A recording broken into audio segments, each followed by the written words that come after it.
আজ তোমাদের জন্য একদম দোকানের মতো ঝুরি ভাজার রেসিপি। অনেকে এটা সেও বাদাম ভাজাও বলে থাকে। খুব সহজে একদম দোকানের মতো ঝুরি ভাজা তোমরা বাড়িতে কিভাবে বানাবে সেটাই আজ আমি তোমাদের দেখাবো। একদম দোকানের মতো স্বাদ হবে, আর এটা বানিয়ে তোমরা 1 থেকে 2 মাসের মতো রাখতে পারবে। তো চলো এই রেসিপিটা তোমাদের দেখাই। সেওটা তৈরি করার জন্য আমি একটা বড় পাত্রে 2 কাপ পরিমাণে বেসন নিয়ে নিচ্ছি। বেসনটাকে আমি ভালো করে চেলে নিয়েছিলাম। আর তার সাথে দিয়ে দিচ্ছি এখানে 1/4 কাপ চালের গুঁড়ো। আর আমি এখানে 4 চামচের মতো চাল গুঁড়ো দিয়েছি। চাল গুঁড়োটা দিলে বেশি সময় অবধি এটা মুচমুচে থাকবে। আর এখানে দিয়ে দিচ্ছি আমি 1/2 চা চামচ হলুদ গুঁড়ো, আর সাথে দিয়ে দিচ্ছি স্বাদ মতো লবণ। শুকনো জিনিসগুলোকে প্রথমে ভালো করে মিশিয়ে নেব। তারপর অল্প অল্প করে জল দিয়ে এটাকে মেখে নিতে হবে। একদম নরম করে এটাকে মাখতে হবে। আর এতে কিছুই দিতে লাগবে না, এরকমই এটাকে মেখে নিতে হবে। দেখতেই পাচ্ছো কতটা নরম করে আমি এটাকে মেখে নিয়েছি।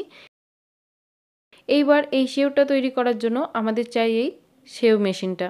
তোমাদের যদি এই সেও মেশিনটার লিঙ্ক চাই তাহলে তোমরা আমাকে কমেন্ট করো, আমি তোমাদের সাথে এর লিঙ্কটা শেয়ার করে দেবো।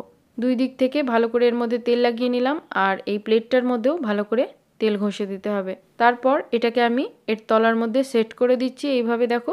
তারপর মেখে রাখা বেসনের মধ্যে থেকে অনেকটা মিশ্রণ নিয়ে এইভাবে দেখো হাতে করে এটাকে লম্বা করে নিয়ে এতে দিয়ে দিতে হবে। এইভাবে দেখো অর্ধেকটা আমি এখানে ভরে দিচ্ছি। এইবার এর ঢাকাটাকে লাগিয়ে দিচ্ছি। আর আমি এখানে তেলটাকে ভালো করে গরম করে নিয়েছি। আমি এইভাবে সেওটাকে এর মধ্যে দিয়ে দেব। এরম ঘুরিয়ে ঘুরিয়ে সেওটাকে দিয়ে দিতে হবে। আর যখনই সেওটা দেবে তখন তেলটা যেন ভালো মতো গরম থাকে। 2 পাশটা পাল্টে পাল্টে ভালো করে লালচে করে ভেজে নিতে হবে। খুব বেশি লাল করব না। দেখতেই পাচ্ছ এইভাবে যখন লাল হয়ে আসবে তখন এটাকে আমরা ছেঁকে তুলে নেব। চটজলদি এটা ভাজা হয়ে যায়, খুব বেশি সময় লাগে না, আর খুব সহজেই এটা তৈরি করা যায়। এইভাবে সব বেসনটাই আমরা এইভাবে সেও করে ভেজে নেব। সব সেও কটা ভেজে নিয়ে এখানে আমি দিয়ে দিচ্ছি কিছুটা চিনেবাদাম। ভুজিয়াতে চিনেবাদামটা খুবই ভালো লাগে, তাই আমি এখানে চিনেবাদামটাকেও ভেজে নিচ্ছি। বাদামটাকেও ভেজে তেল ছেঁকে তুলে নেব। এবার এতে দিয়ে দিচ্ছি কিছুটা কারি পাতা। কারি পাতাটাকে একদম মাঝারি আঁচে বা একদম কম আঁচে ভাজবে, তাতে করে বেশি ফুটবে না। এইভাবে মুচমুচে হয়ে গেলে কারি পাতাটাকেও ছেঁকে তুলে নেব।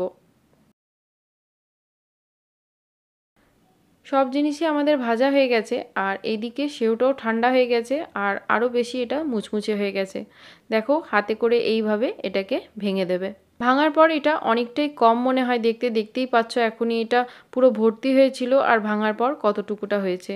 এর মধ্যে ভেজে রাখা বাদাম আর কারি পাতাটাকে দিয়ে দিচ্ছি। আর এর সাথে দিয়ে দিচ্ছি এখানে 1 চা চামচ লাল লঙ্কার গুঁড়ো, আর সাথে দিয়ে দিচ্ছি 1 চা চামচ চাট মশলা, আর সামান্য একটু এখানে আমি দিয়ে দিলাম গরম মশলা গুঁড়ো, এবং দিয়ে দিচ্ছি এখানে স্বাদ মতো লবণ। এই সব কিছুকে দিয়ে ভালো করে মিশিয়ে নেব। আর সামান্য একটু এখানে আমি হিং দিয়ে দিলাম। আর এটাকেও ভালো করে মিশিয়ে নেব, এবং তৈরি হয়ে গেল একদম দোকানের মতো ঝুরি ভাজা। একবার অবশ্যই ট্রাই করে দেখো। আর আজকের রেসিপি তোমাদের কেমন লেগেছে তোমরা কমেন্ট করে অবশ্যই জানিও। যদি চ্যানেলটাকে এখনও সাবস্ক্রাইব করোনি তাহলে চ্যানেলটাকে সাবস্ক্রাইব করে দিও এরকম আরও রেসিপিস দেখার জন্য। ধন্যবাদ।